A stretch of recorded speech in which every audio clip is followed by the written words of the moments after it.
नदी अपने साथ कितनी मात्रा में जलोढ़ अवसाद को बहा के ले जा सकती है, ये बात कई चीज़ों पर निर्भर करती है, जिनमें सबसे महत्वपूर्ण है नदी के बहते जल की गति, वेलोसिटी ऑफ रिवर वाटर।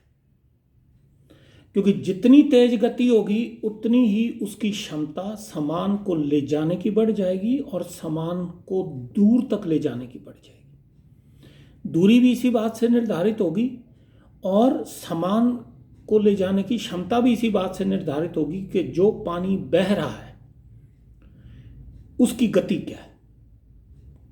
अगर जैसे मैंने पहले बताया, आप पहाड़ी भागों में कभी आपको जाने का मौका मिले और आप वहाँ बहते हुए कोई नदी के पानी में अगर पैर करके अंदर खड़े होंगे तो आपको महसूस होगा कि यदि अपने पैर को आप 1 फीट ही पानी में अगर रखते हैं किनारे के ऊपर, तो आपको ये महसूस होगा कि कितनी गति है उस पानी में।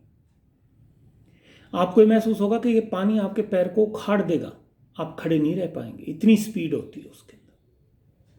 तो उससे आप अंदाज़ा लगा सकते हैं कि उसकी स्पीड जो है, पानी की गति जो है, वो बहुत महत्वपूर्ण है। दूसरी जो है चट्टानों की संरचना और प्रकृति। ये पानी जिस जगह से बह रहा है वहाँ पर जो शैल चट्टानें जो हैं उनकी संरचना किस तरीके के पदार्थों से हुई है, और प्रकृति वो मुलायम है, कठोर है, क्या है, ये बहुत महत्वपूर्ण है। क्योंकि अगर कठोर है तो वो रेजिस्टेंस होगी पानी को उसको तोड़ने में।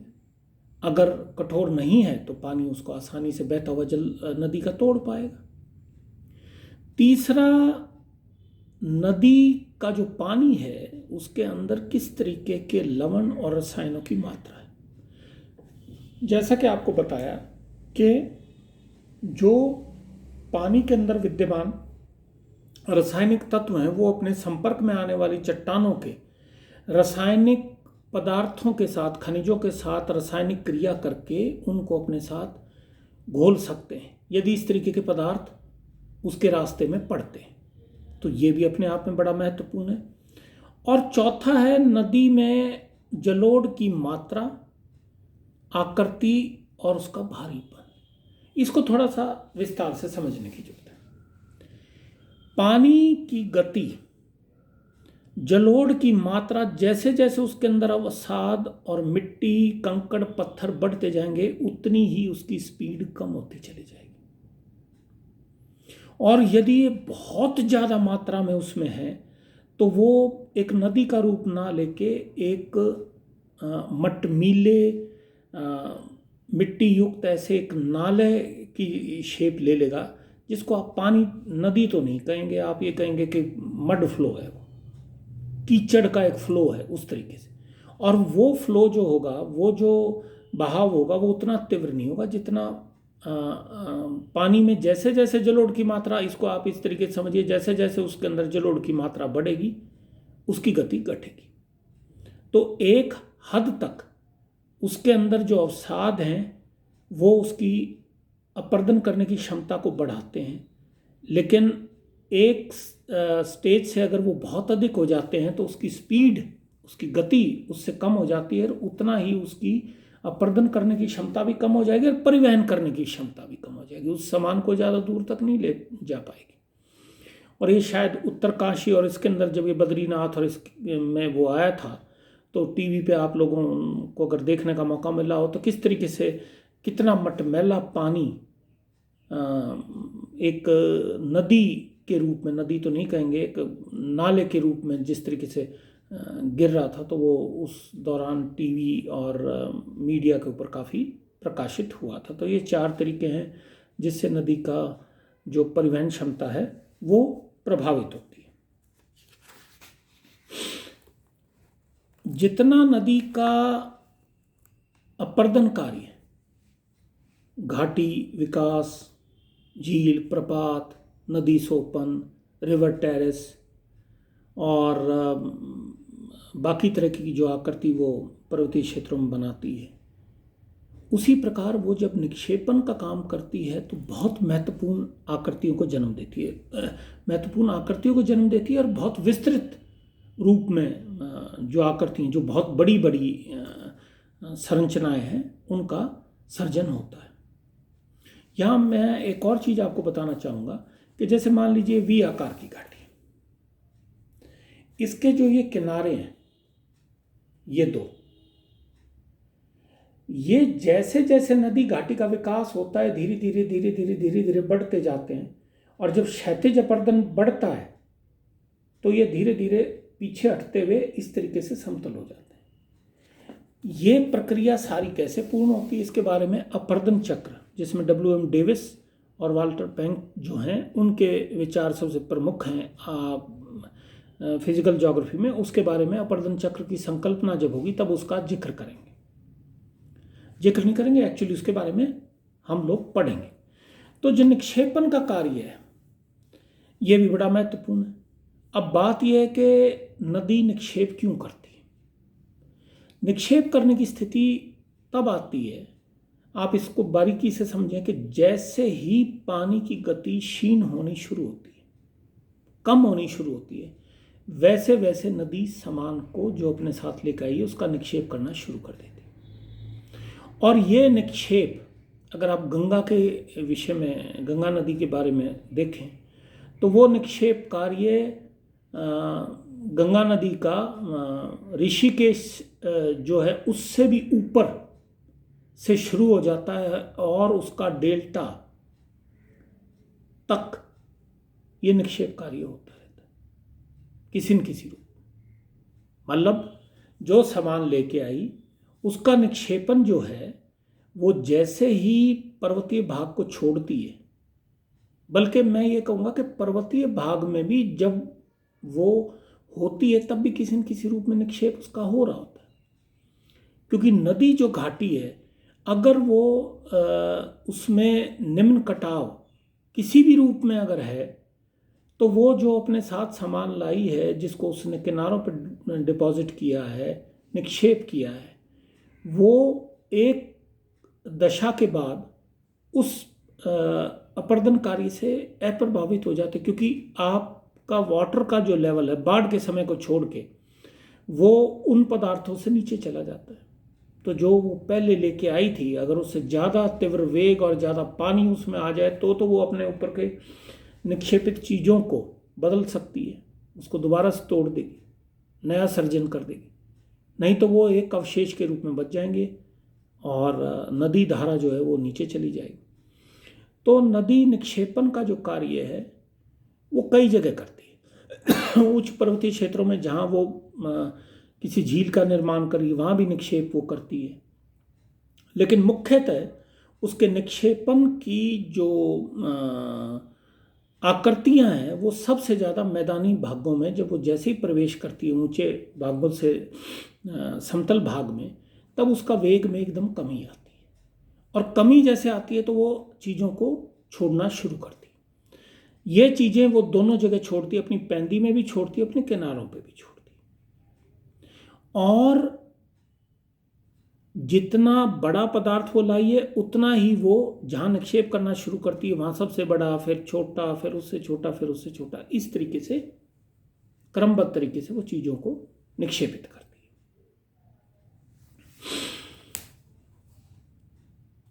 तो ये जो बहा के लाई हुई चीज़ें हैं, इनमें कई तरीके की चीज़ें होती हैं। वो एक अलग विषय है, कंकड़, पत्थर, रोड़े, बालू, गोलशम, बजरी, बालू, महीन मिट्टी, रासायनिक पदार्थ आदि। एक्चुअली इनके बारे में ज़्यादा बारीकी से पढ़ने की आवश्यकता तब है जब पोस्ट ग्रेजुएशन लेवल पे स्टूडेंट जाता है, क्योंकि ये अपने आप में है। जैसे मैं आपको कह रहा हूँ कंकड़, तो व्हाट आई मीन विद कंकड़, पत्थर, रोड़े। अब इसको कैसे डिस्टिंग्विश करेंगे, कंकड़, पत्थर, रोड़े, इनको कैसे डिस्टिंग्विश करेंगे, जो कि हिंदी की स्टैंडर्ड बुक्स के अंदर लिखा हुआ है। हालांकि मैं आप लोगों को के लिए कोशिश करता हूँ कुछ और टेक्निकली आपको बता पाऊँ, तो उसके लिए मैं करता हूँ। और ये मैं करीब करीब सब लोगों को बोलता हूँ, काफ़ी अच्छी डिक्शनरी है ये, पेंगुइन की फिजिकल ज्योग्राफी की डिक्शनरी है। तो इसको अगर आप रेफ़र करते हैं तो इसमें काफ़ी चीज़ें, हालांकि थोड़ा हिंदी माध्यम के बच्चे के लिए थोड़ी दिक्कत होती है, हिंदी माध्यम के लिए भी नहीं, अगर इसमें टेक्निकली चीज़ें समझाई गई हैं तो वो इंग्लिश माध्यम वाले के लिए भी उतनी मुश्किल है, उसको किसी की हेल्प लेनी पड़ेगी समझने के लिए कि भाई अच्छा ये बात किस तरीके से, जैसे मेरे को पूछना पड़ा कि बियॉन्ड सी जो पानी में पदार्थ गिरता है किस तरीके से वेट कम होता है, मेरे को समझना पड़ा कि एक लोहे की सुई पानी में डूब जाती है और इतना बड़ा लोहे का जहाज पानी में कैसे तैरता है। तो ये सब समझने की चीज़ें, साइंस हर जगह किसी न किसी चीज़ को छूती है, इसीलिए कहते हैं कि साइंस पढ़नी चाहिए। तो नदी जो है वो अपना निक्षेपण का कार्य वहीं से शुरू कर देती जहाँ उसके वेग में कमी आती। पानी का वेग कम हुआ नहीं, उसने सामान छोड़ना शुरू करा, क्योंकि उसकी क्षमता ही नहीं रहती, ये क्षमता धीरे धीरे घटती जाती है, और जैसे जैसे घटती जाती है वैसे वैसे वो चीज़ों को छोड़ती है, और छोड़ने से अलग अलग तरीके की चीज़ों का निर्माण करती है। निक्षेपण से अनेक तरीके की आकृतियाँ बनती हैं। इससे नदी के मैदानी भागों में कटाव, बहाव एवं जमाव में विशेष तरह की स्थलाकृतियाँ देखने के लिए मिलती हैं। जहाँ नदी डेल्टा बनाती है, सब नदियाँ कोई ज़रूरी नहीं समुद्र में जाके मिलती हों, कुछ आंतरिक भागों में ही समाप्त हो जाती हैं। खास करके मरुस्थलीय भाग की नदियाँ तो आंतरिक भागों में ही समाप्त हो जाती हैं। कोई झील नदी वो भी अल्पकालिक होती हैं जहाँ तक मैं, बाकी जगह की भी ऐसी हैं जो बड़ी झीलों में हो जाती हैं। जो बहुत बड़ी नदियाँ हैं वो समुद्र तक पहुँचती हैं। ऐसी स्थलाकृतियाँ नदी की प्रौढ़ अवस्था एवं उत्तर प्रौढ़ अवस्था दशा को बताती हैं। एक्चुअली ये जो प्रौढ़, जीर्ण और यूथ, ये ह्यूमन जीवन से ली गई शब्दावली है। WM डेविस, जो विलियम मॉरिस डेविस थे, उन्होंने अपर्दन चक्र की एक संकल्पना की थी, और संकल्पना केवल यही थी कि ये एक पर्वतीय भाग है, इस पे नदी ने इस तरीके से घाटी बनानी शुरू करी।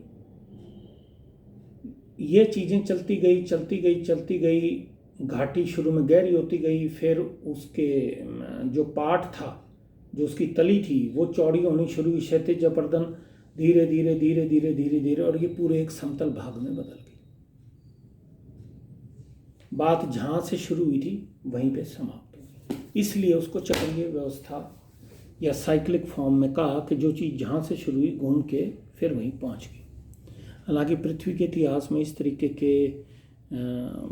तरीके की कोई उदाहरण नहीं मिलते। इसको अलग से चैप्टर है इरोजन साइकिल, तब डिस्कस करेंगे। लेकिन मैं ये कहना ये चाह रहा था, सारी चीज़ें जुड़ी हुई हैं, एक चीज़ से दूसरी जुड़ी हुई है, दूसरी से तीसरी जुड़ी हुई है। और तब इरोजन साइकिल का जब जिक्र करेंगे तो शायद WM डेविस ने, if I am not wrong, 1879 में उन्होंने ये पेपर अपना पब्लिश किया था। तो सोचने की बात यह है कि कितने वैचारिक और सृजनशील व्यक्ति वो रहे होंगे चीज़ों को पढ़ने के विषय में, कि जो उन्होंने उस समय का उसको आज भी मान्यता किसी न किसी रूप के अंदर भूगोल विषय में दी जाती। तो नदी का जल जो है, अब पर्वतीय क्षेत्रों को भूल जाइए, नदी का जल जो है वो मैदानी भाग में आ गया। मैदानी भाग में आने के कारण जो उसका वेग था वो वेग कम हो गया, तो उसने अपने साथ लाने वाले अवसाद जलोढ़ को अपने से अलग करना शुरू किया। अलग करने का मतलब छोड़ना शुरू करा। कुछ उसने अपनी तली में छोड़ा, कुछ उसने अपने किनारों पर छोड़ा, और इन्हीं सब क्रियाओं से निक्षेपात्मक स्थलाकृतियों का सर्जन होता है, जिसको मैं अगले वीडियो में कवर करूँगा।